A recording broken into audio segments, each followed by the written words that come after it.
বলো তো এটা কী হচ্ছে? দেখে নিশ্চয়ই বুঝতেই পারছো, হাঁড়িতে গরম জল ফুটছে আর এদিকে লম্বা লম্বা চাল। ঠিক ধরে নিয়েছো, আমার ফেভারিট ডিশ হচ্ছে। আজকে ছুটির দিন, সেই জন্য একটু স্পেশাল হচ্ছে। এরই মাঝে আমরা এদিকে গরম জল হচ্ছে আর এরই মাঝে আমরা একটু সবজিগুলো, যে ফ্রাইড রাইস হচ্ছে তার সব কিছু কিন্তু কেটে নিচ্ছি।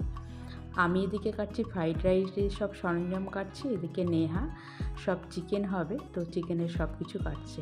তো যেদিন ছুটির দিন থাকে আমরা ছুটির দিনগুলোতে বাড়িতে চলে যাই, কিন্তু আজকে একদিনই ছুটি পেয়েছি, যেতে আমরা দুজনই বাড়িতে যাইনি। তার জন্য কিন্তু আমাদের এই স্পেশাল মেনুগুলো চলছে। তো দেখো কেমন লাগছে। তো গরম জল ফুটিয়ে চাল দিয়ে দিয়েছিলাম, অলরেডি ভাত হয়ে গেছে, তোমরা দেখতেই পাচ্ছ। তো তারপরে কি করলাম, তারপরে তো তোমাদের জানোই তোমরা কিভাবে ফ্রাইড রাইস করতে হয়। তো এর মধ্যে সব কিছু দিয়ে দিয়েছি। তো আজকে আমরা যেহেতু বিনস পাইনি, তো দোকানে মটরশুঁটি ছিল, আমি মটরশুঁটি দিয়ে করি না, তো ফার্স্ট করলাম, তো ভালোই লাগলো। যাই হোক, তো মটরশুঁটি দিয়েছিলাম আর এইভাবেই করলাম। এবার ফ্রাইড রাইস করতে গিয়ে একটা বড় সমস্যা দেখা দিয়েছিল, সেইটা হচ্ছে আমাদের কড়াইগুলো যথেষ্টই ছোট, তো একটা কড়াই হচ্ছে না। তো তার জন্য দুটো কড়াই চাপিয়ে দিয়েছি, তো দুটো কড়াই করছি। তো অভিজ্ঞতাটা যথেষ্টই একটা বড় অভিজ্ঞতা হলো। তো দুটোকে মেনটেন করা যথেষ্ট চাপের বিষয় ছিল। প্রথমে তো বুঝতে পারিনি যে একটা কড়াই হবে না। তো যাই হোক, দুটো কড়াই করতে হলো, কিছু করার নেই, আমাদের দুজনের ছোট্ট সংসার। তো কড়াইগুলোও স্বভাবতই খুবই ছোট। তো তারই মাঝে কিন্তু আমরা ফ্রাইড রাইসটা করেছি। জানি না, দেখতে তো ভালো হয়েছে, নেহা তো বলেছে খেতেও ভালো হয়েছে।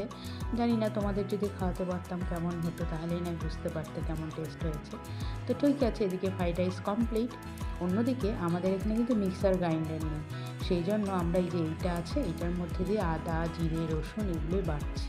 ওই যে বললাম ছোট্ট সংসার, সেই জন্য সব কিছু নেই, সেই জন্যই এইভাবেই কিন্তু আমরা তৈরি করছি। এদিকে নেহা চিকেনের সব ঠিকঠাক করছে, আমি কড়াইতে সব পেঁয়াজ আর রসুন এগুলো সব ভাজা শুরু করে দিয়েছি।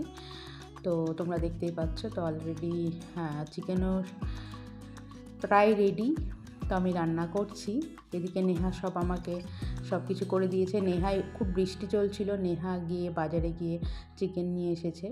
তো দুইজনের মিলেমিশে কাজ আর কি, যেহেতু আজকে ছুটি সেই জন্য স্পেশালি। তো ফাইনালি কমপ্লিট হয়ে গেল অনেক কিছু করার পরে। তো তারপরে একটা ছবি শ্যুট হয়েছে, ছবি দিয়েওছি। তো তারপরে কিন্তু আমাদের খাওয়া দাওয়া শুরু হয়ে গেছে, যে তোমরা বুঝতে পারছো।